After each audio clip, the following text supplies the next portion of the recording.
there, Clovers. My name is Nicole Jennings, and I am a wildlife researcher down in South Florida. And today I'm going to talk to you guys a little bit about why snakes make good pets. So to get started, I wanted to give you guys a brief background on what snakes are exactly. I know a lot of you probably already know this, but it makes me excited to share this information. So snakes are reptiles, as most of you, again, probably know, but this means that they are cold-blooded animals, and that means that they can't regulate their own body temperature. So whatever the temperature of the air is around reptiles is the temperature of their body. So reptiles consist of lizards, turtles, crocodiles, and snakes. But today I want to specifically talk about snakes, right? And within the group of snakes, I have with me today two different species. And so we're going to focus specifically on those two species because if I talked about all sorts of snakes, we would be here all day. So the first species that I'm going to talk about is the Western Hognose snake, and I have one with me here today. This is Calypso. She is about 3 years old. And hognose snakes, especially Western hognose snakes, are from northern Mexico, and they range all the way up through the United States to southern Canada, right? So they are native to the United States, which is really cool because if you guys were to travel to Arizona or Texas or wherever you see here on their range map, you would be able to find one of these hognose snakes. Now, some facts about Western hognose snakes is they can grow from 1 to 2.5 feet, so really they don't get too big. They live about 15 years in captivity. That's quite a long time. And they are diurnal. You guys may have heard of nocturnal before, but diurnal means that they come out during the day and they sleep at night, just like we do. They come in a wide variety of colors and patterns. Calypso here is, she's kind of gray with like darker spots, and this isn't necessarily what you would see in a hognose in the wild. They're typically tan and brown, right? But in the pet trade, they have come up with all sorts of different colors and morphs and patterns, and they can be really, really beautiful and unique.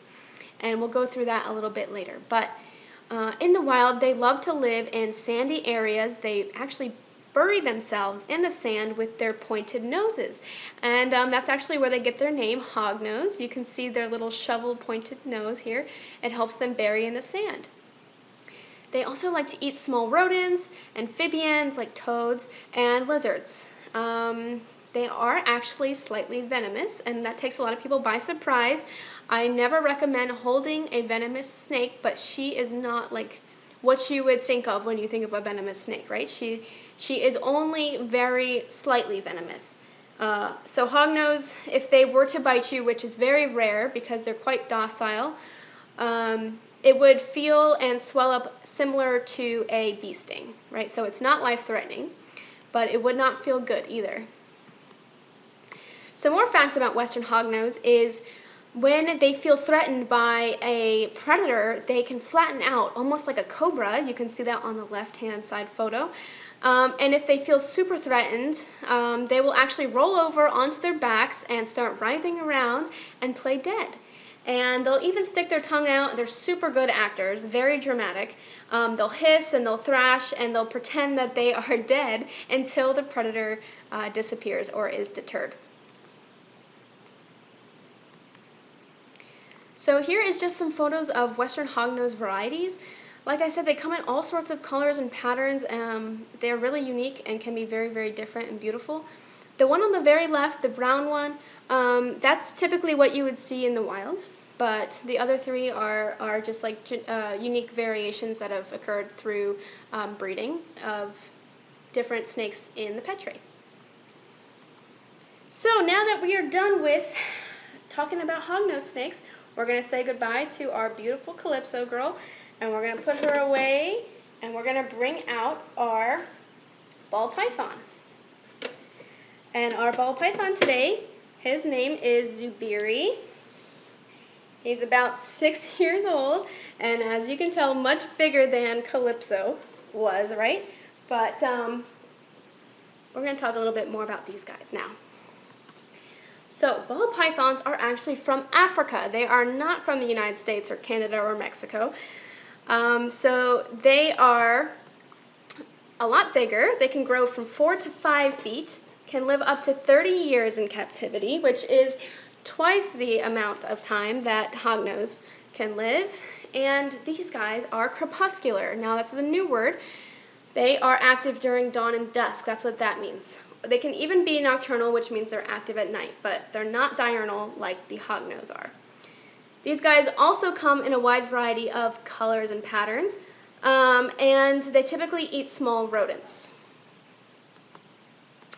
Now, some more facts about ball pythons is the reason they get their name ball python is because when they feel threatened, they actually ball up into a ball. And so similar to a hognose defense mechanism, which was a lot more dramatic, the ball pythons have a completely different method, and they just ball up. And that's where they get their name. Now, Zubiri is not doing that right now because he feels a little bit more comfortable with me since I've had him for so many years. But here's a few examples of that. And here are some photos of ball python varieties. As I told you guys, they come in all sorts of colors and patterns. And these are just a few of them, but I wanted to show you how unique they can be from each other. Now, this is not what you would see in the wild. Typically, you would see something similar to what Zubiri looks like, but a little bit more brown. This is just varieties that you can see in the pet stores. Now, basic needs for all animals is food, water, shelter, and space, right? So that is something that you need to consider also for a snake if you choose to get them as a pet. They typically eat rodents, and they need to have water and some sort of a hide. Like, for example, on the bottom left, you'll see a rock hide and a ball python hiding inside of it. They do like to hide during the day when they're sleeping, or at night if it's a hognose. And they also need space. So for hognose, you need a smaller aquarium, of course, because they don't get as big, but something around the size of 20 gallons. And for a ball python, an adult, we need like upward of 70 to 80 gallon tank because they can get so big. So just the last few points here is remember that these guys do live a long time. And so depending on whatever snake you want, whether it be a ball python or a hognose or some other species, just make sure you do thorough research of that species, see how long they live, the care that they need, and the kind of responsibility that you should be expecting if you were to get that specific species, because every snake is different. And do remember that they do need to be fed weekly. I know that that may not seem like very often, but after many, many years of feeding them every week, the cost does add up. And remember that they have to have regulated temperatures because they cannot regulate their own body temperature. So if it's really cold outside, they should be brought inside. And just make sure that you're keeping an eye on the temperatures that they need and what they're used to in the wild and what you should be replicating as an owner in captivity.